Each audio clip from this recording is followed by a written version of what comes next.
Welcome participants. Welcome to our next lecture of our course Investing in Stock Market.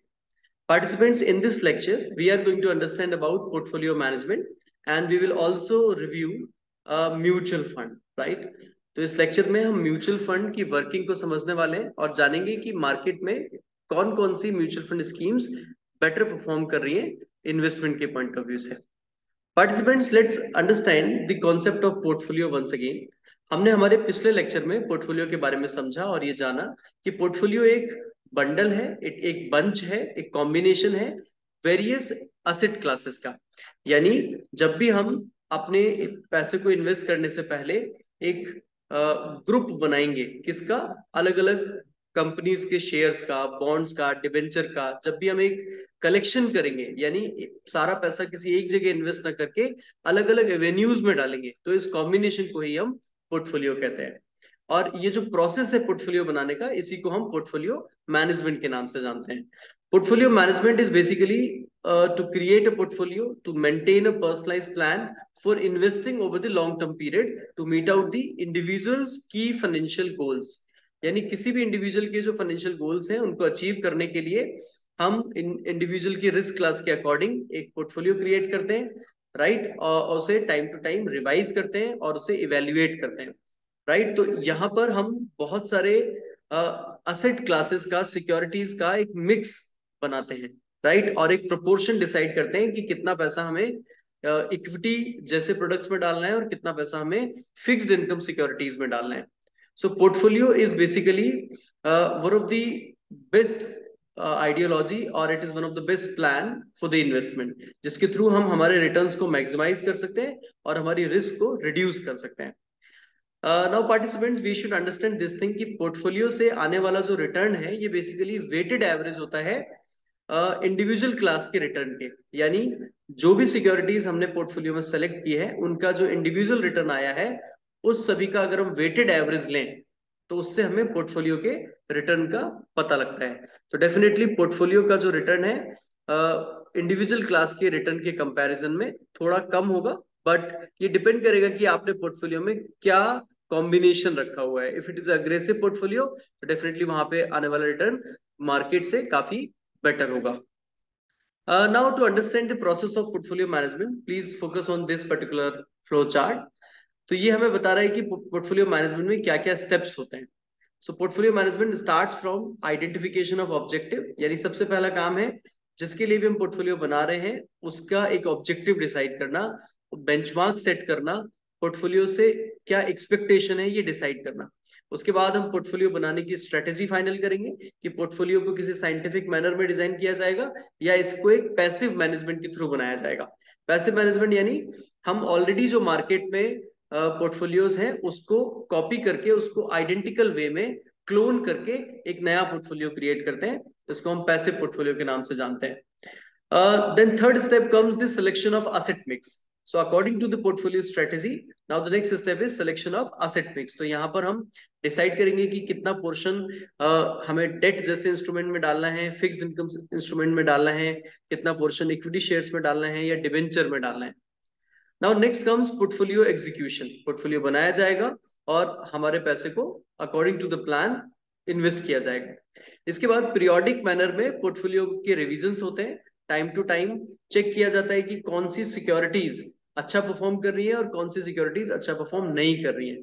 तो जो भी securities market के according better perform नहीं कर रही होती है उसको हम पोर्टफोलियो से रिमूव करते हैं और उसकी जगह उस समय का बेस्ट परफॉर्मर पोर्टफोलियो में ऐड करते हैं। So finally, the last step of portfolio management is performance evaluation। यानी पोर्टफोलियो का परफॉर्मेंस चेक करना, राइट? पोर्टफोलियो को इवेल्युएट करना, पोर्टफोलियो के रिटर्न्स को कंपेयर करना मार्केट के रिटर्न से, और जो ऑब्जेक्टिव हमने डिसाइड किए थे उससे कि क्या हमने हमारा ऑब्जेक्टिव अचीव किया है। So this entire process is the portfolio management. Now let's understand what is the expected rate of return from a portfolio. For an example, look here, we have two different portfolios, one is X, second is Y। So यहाँ पर X और Y ये जो दो asset classes हैं, अगर हम देखें तो इनसे आने वाले रिटर्न्स भी वेरी कर रहे हैं। और डिफरेंट स्टेट ऑफ इकोनॉमी में, डिफरेंट डिफरेंट कंडीशन में, सिनेरियोज में कई बार नेगेटिव रिटर्न्स मिल रहे हैं और कई बार बहुत अच्छे पॉजिटिव रिटर्न्स भी मिल रहे हैं। हर एक इकोनॉमी, स्टेट ऑफ इकोनॉमी का एक पर्टिकुलर प्रोबेबिलिटी हमें गिवन होता है, और उसके अकॉर्डिंग अगर हम इसका वेटेड एवरेज निकालें तो उससे हमें पता लगेगा कि एक्स असेट क्लास का ऑन एन एवरेज कितना रिटर्न रहा है, right, in all state of economy, and Y asset class का कितना रिटर्न रहा है। इसके बाद दोनों ही एसेट क्लास में जितना भी वेटेज, जितना भी प्रोपोर्शनल फंड इन्वेस्ट किया जाएगा उसके अकॉर्डिंग हम वेटेड एवरेज निकाल के पूरे पोर्टफोलियो का एवरेज निकालेंगे। So this is the example of just 2 securities, right, जब आपके पोर्टफोलियो में सिर्फ 2 ही सिक्योरिटीज हो। तो इस तरह हमने जाना कि इंडिविजुअल सिक्योरिटीज के एवरेज रिटर्न्स को जब हम उनके वेट से मल्टीप्लाई करते हैं, प्रोपोर्शन से मल्टीप्लाई करते हैं, तो उससे हमें पोर्टफोलियो का रिटर्न निकल के आता है। Now, what about risk? Because in portfolio there exists risk as well. तो अगर आपको पोर्टफोलियो का रिस्क एस्टिमेट करना है तो इसके लिए स्टैंडर्ड डेविएशन एक अच्छा टूल है। हम इंडिविजुअल एसेट क्लास के स्टैंडर्ड डेविएशन को निकाल के, वेरिएंस को निकाल के पोर्टफोलियो की रिस्क को भी एस्टिमेट कर सकते हैं। बट रिटर्न्स की तरह रिस्क वेटेड एवरेज नहीं होता है, यानी अगर इंडिविजुअल सिक्योरिटीज के रिस्क को वेटेड एवरेज किया जाए तो पोर्टफोलियो का रिस्क नहीं निकलेगा। Okay, so portfolio risk will be less than the individual securities risk because portfolio provides advantage of diversification, right? तो जब भी मल्टीपल सिक्योरिटीज को क्लब किया जाता है तो डिपेंड करेगा उनके बीच में आपस में कैसा कोरिलेशन है।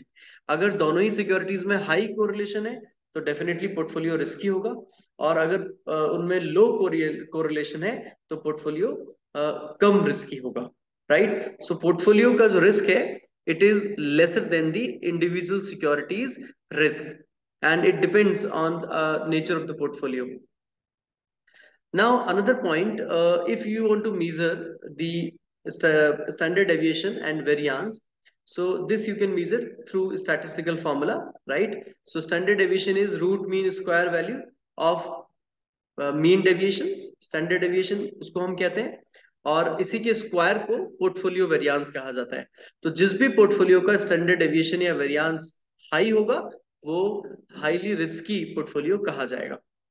Other than this, covariance is also very important measurement to assess the risk of a portfolio, right? तो covariance हमें बताता है कि जो भी सिक्योरिटीज हमने सेलेक्ट किए हैं उनका आपस में एक साथ किस तरीके का वेरिएशन है, उनके रिटर्न्स में, प्राइस में किस तरह का वेरिएशन है। तो अगर ये कोवेरिएंस पॉजिटिव है तो दोनों सिक्योरिटीज एक साथ एक ही डायरेक्शन में मूव करेंगी, और अगर ये कोवेरिएंस नेगेटिव है तो दोनों सिक्योरिटीज में रिवर्स डायरेक्शन में चेंज होगा। यही कोवेरिएंस इंपॉर्टेंट होता है कोरिलेशन निकालने के लिए। तो कोरिलेशन क्या है? It is a statistical technique which indicates the connection between two variables, right, two linear variables. तो जब भी हम दो सिक्योरिटीज सेलेक्ट करते हैं या दो से ज्यादा सिक्योरिटीज सेलेक्ट करते हैं तो हमें देखना चाहिए कि उन दोनों में किस तरह का कोरिलेशन है। कोरिलेशन बेसिकली +1 से -1 की रेंज में डील करता है।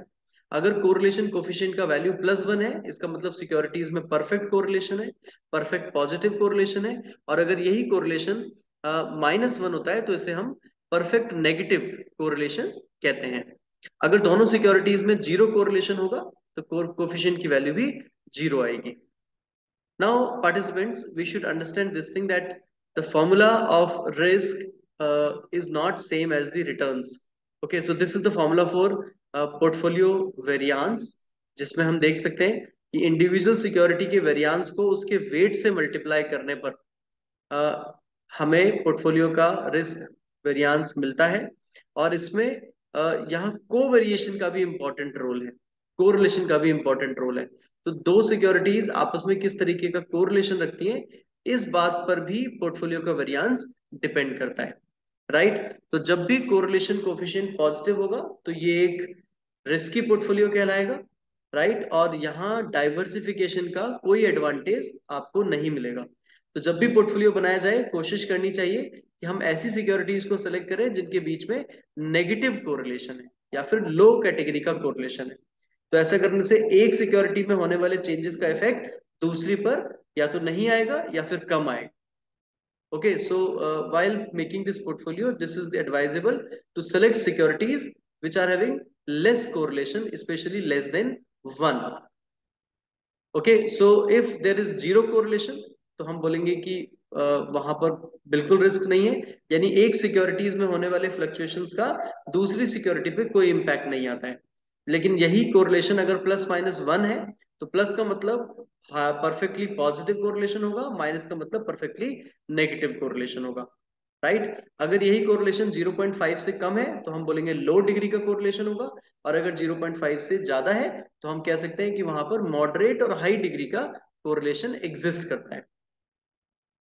If there is zero correlation then it is free from risk, तो वहां पे डाइवर्सिफिकेशन का हमको ज्यादा एडवांटेज मिलता है, राइट। और ये एक तरह का आइडियल पोर्टफोलियो है। जब भी हम पोर्टफोलियो को पढ़ते हैं तो हमें म्यूचुअल फंड का एग्जांपल दिया जाता है, because mutual fund is one of the ideal portfolio, right, और it is one of the best example of portfolio. तो म्यूचुअल फंड क्या है? It is a common pool of funds contributed by investors which are having same objective, right? So investments are handled by a trust, right, जिसको कि हम AMC कहते हैं। और ये AMC ही, ये ट्रस्ट ही बेसिकली इस पूल का इन्वेस्टमेंट करता है इन variety of stocks, in variety of scripts. Okay, so mutual fund it is basically one of the portfolio, right, it is one of the product of the market, जिसके through market में funds को professionally manage करके invest किया जाता है। Now this mutual fund is handled by AMC, जिसको कि हम असेट मैनेजमेंट कंपनी कहते हैं। तो ये asset management company basically manager है उस म्यूचुअल फंड के पूल का। तो कई सारे लोग जिनका सेम ऑब्जेक्टिव है, सेम पर्पस है, वो मिलकर के एक साथ AMC को फंड देते हैं। AMC उस फंड का एक पोर्टफोलियो मैनेजर अपॉइंट करती है, और उस पोर्टफोलियो मैनेजर की ड्यूटी है कि वो फंड्स को मार्केट में अवेलेबल डिफरेंट सिक्योरिटीज में इन्वेस्ट करे, राइट। ये जो AMC है, ये बेसिकली ट्रस्टी बनाता है, और इसके लिए सेबी का अप्रूवल होना जरूरी है, राइट। इस AMC को बनाने के लिए भी कुछ सेट गाइडलाइंस हैं, जिसमें ये इंपॉर्टेंट है कि इसके पास नेटवर्थ 50 करोड़ के आसपास का होना चाहिए। At least 50% of members of the board of the AMC must be independent, right? And AMC of one mutual fund cannot be the AMC of another mutual fund, right? So this is about AMC. Now, how does mutual fund works? So from this diagram we can easily check कि mutual fund में बहुत सारे investor आपस में एक साथ mutually invest करते हैं, एक पूल ऑफ मनी क्रिएट करते हैं, और ये पूल ऑफ मनी एक फंड मैनेजर को दिया जाता है। ये फंड मैनेजर एक पोर्टफोलियो डिजाइन करता है, और इस पोर्टफोलियो के अंदर डिफरेंट डिफरेंट असेट क्लासेस होती हैं इन्वेस्टर्स के ऑब्जेक्टिव के अकॉर्डिंग, राइट, और पोर्टफोलियो के टाइप के अकॉर्डिंग। उसके बाद रिटर्न्स आते हैं, और ये रिटर्न्स इन्वेस्टर्स को उनके इन्वेस्ट किए गए अमाउंट के प्रोपोर्शनेट में डिस्ट्रीब्यूट कर दिए जाते हैं। और ये सारा का सारा इन्वेस्टमेंट NAV के अकॉर्डिंग होता है, यानी जब भी कोई इन्वेस्टर इन्वेस्ट करेगा तो उसे उस दिन की नेट असेट वैल्यू के अकॉर्डिंग यूनिट्स मिलेगी। जैसे शेयर मार्केट में शेयर्स मिलते हैं, म्यूचुअल फंड में यूनिट्स मिलती है, और उन यूनिट्स की प्राइस को हम NAV कहते हैं, नेट एसेट वैल्यू। तो यहाँ पर चूंकि बहुत सारे लोग मिलकर के एक साथ एक पोर्टफोलियो में इन्वेस्ट कर रहे हैं, right, with the help of a professional fund manager, इसलिए हम इसको म्यूचुअल फंड कहते हैं। Now what are the different types of mutual fund schemes which are available in our market? Participants, हम इनको क्लासिफाई कर सकते हैं based on structure, based on objective, and based on investment style. अगर हम structure की बात करें, so we have 3 important type, one is open ended, close ended, and interval funds. अगर हम इन्वेस्टमेंट ऑब्जेक्टिव्स की बात करें, so according to the objectives we have debt funds, equity funds, and hybrid funds. And on the basis of investment style there are passive funds and there are active funds. Let's understand these one by one. Open ended fund हम ऐसे fund को कहते हैं जिसमें कोई भी investor किसी भी समय इन्वेस्ट कर सकता है, right? So there is no fixed maturity date, and these type of funds accept continuous sale and repurchase request. Okay, and these are settled according to NAV, and unit capital is not fixed in open-ended mutual funds. Whereas in close-ended mutual funds, close ended mutual fund scheme एक particular time period के लिए open होती है, और basically ये NFO के दौरान open होती है। जब भी कोई म्यूचुअल फंड कंपनी कोई भी नई स्कीम फर्स्ट टाइम लॉन्च करती है, पब्लिक को ऑफर करती है, तो इस पब्लिक इश्यू को हम एनएफओ कहते हैं, न्यू फंड ऑफर। और इस एनएफओ का एक ड्यूरेशन होता है, उस पर्टिकुलर टाइम पीरियड में ही आपको इन्वेस्टमेंट करना होता है। जैसे ही ये क्लोज हो जाएगा उसके बाद आप क्लोज एंडेड म्यूचुअल फंड्स की स्कीम को नहीं खरीद सकते, वहां से यूनिट्स आप बाय नहीं कर सकते। तो यहाँ यूनिट कैपिटल कांस्टेंट रहता है।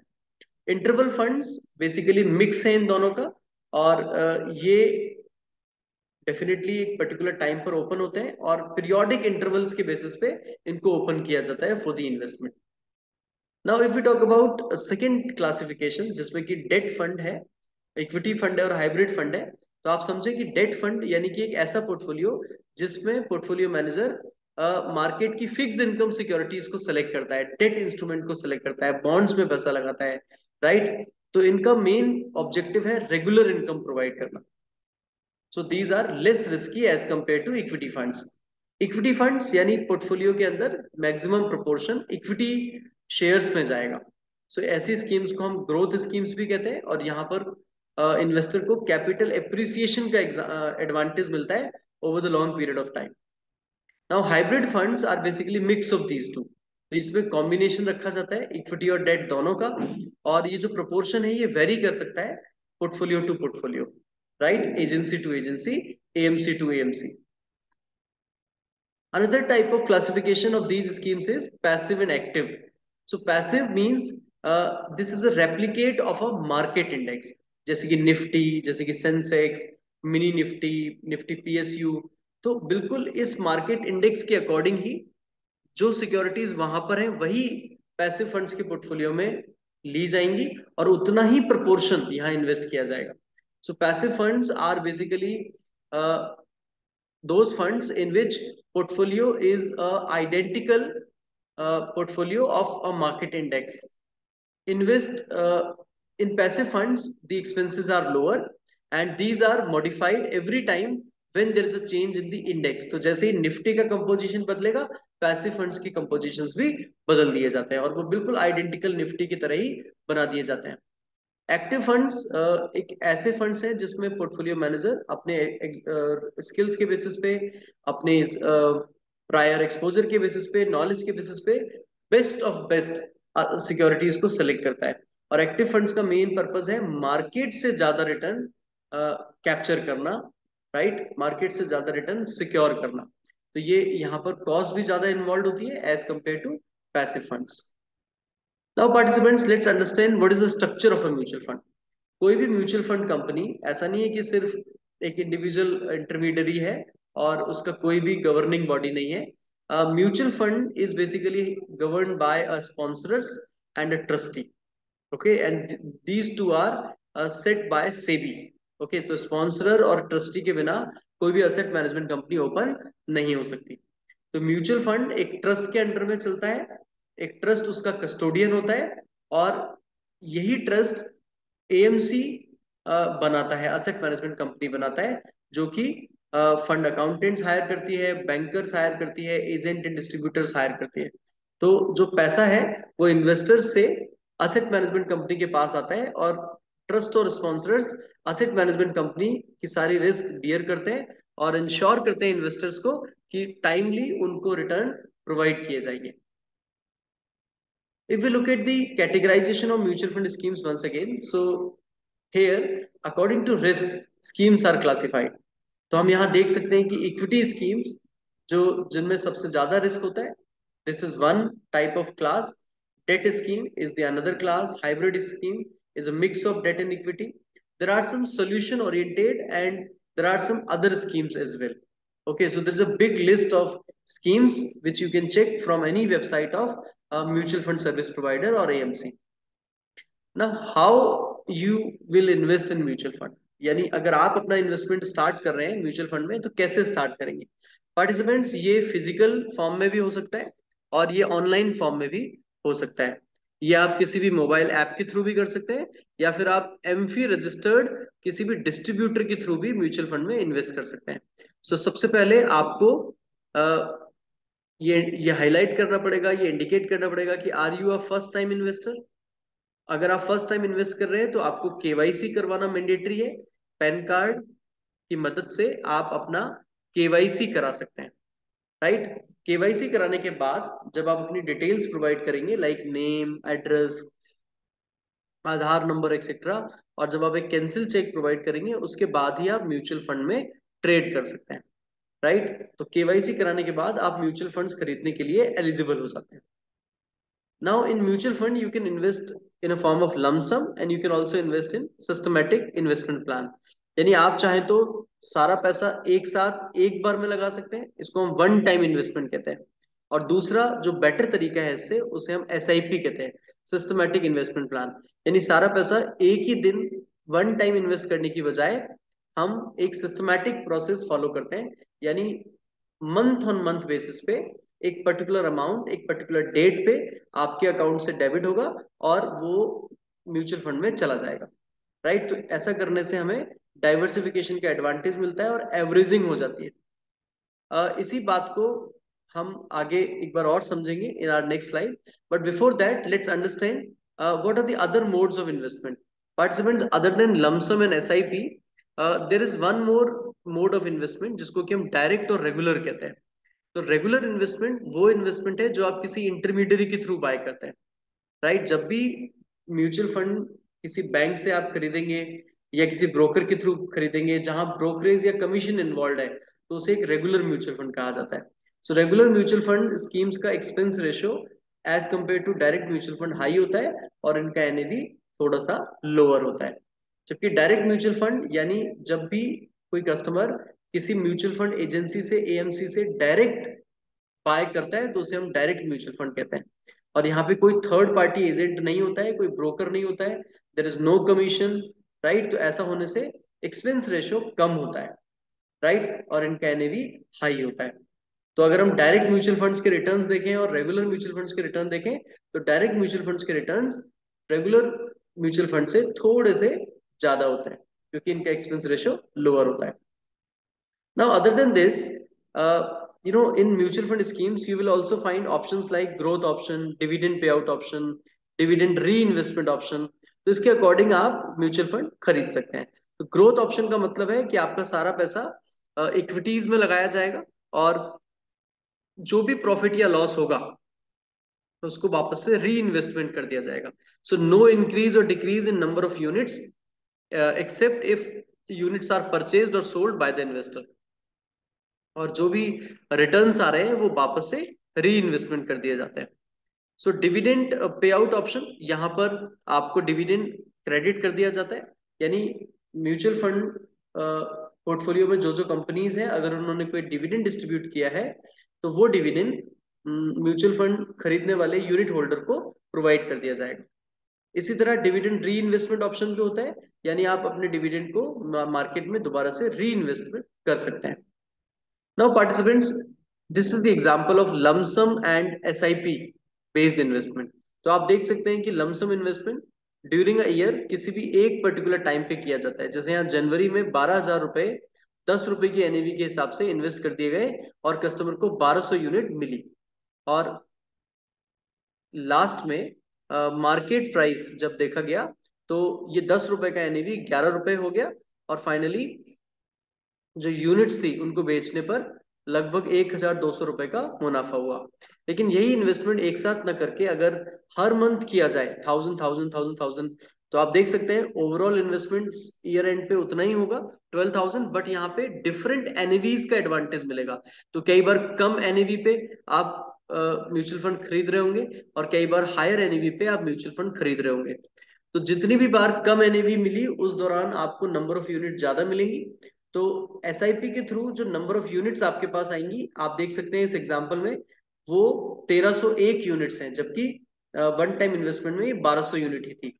तो इस तरह ओवरऑल गेन जो है लमसम इन्वेस्टमेंट की तुलना में थोड़ा सा ज्यादा हुआ है। सो SIP के थ्रू इन्वेस्ट करना एडवाइजेबल है और ये बेटर है। Now, participants, let's understand what is the NAV in mutual fund. NAV is basically a price of unit of the mutual fund, right? तो नेट असेट वैल्यू हम इसको कहते हैं और इसका फॉर्मूला है asset minus liabilities plus expenses divided by number of outstanding units. Okay, तो अगर किसी म्यूचुअल फंड कंपनी के पास 1 लाख रुपीज का सपोज इन्वेस्टमेंट है, पूल है, और वहां पर आउटस्टैंडिंग यूनिट्स अगर 10,000 है, तो डेफिनेटली 10 रुपी का एनएवी वहां निकल के आएगा। ओके, तो जब भी हम म्यूचुअल फंड्स बाय करते हैं, तो म्यूचुअल फंड की जो प्राइस है उसे एनएवी के नाम से जाना जाता है। जैसे ही एनएवी इंक्रीज होगा आपको उससे फायदा होगा, और जब ये एनएवी डिक्रीज होता है तो उससे आपको लॉस लगता है।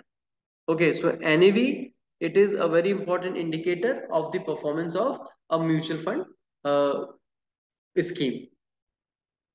This NAV, this can be checked any point of time.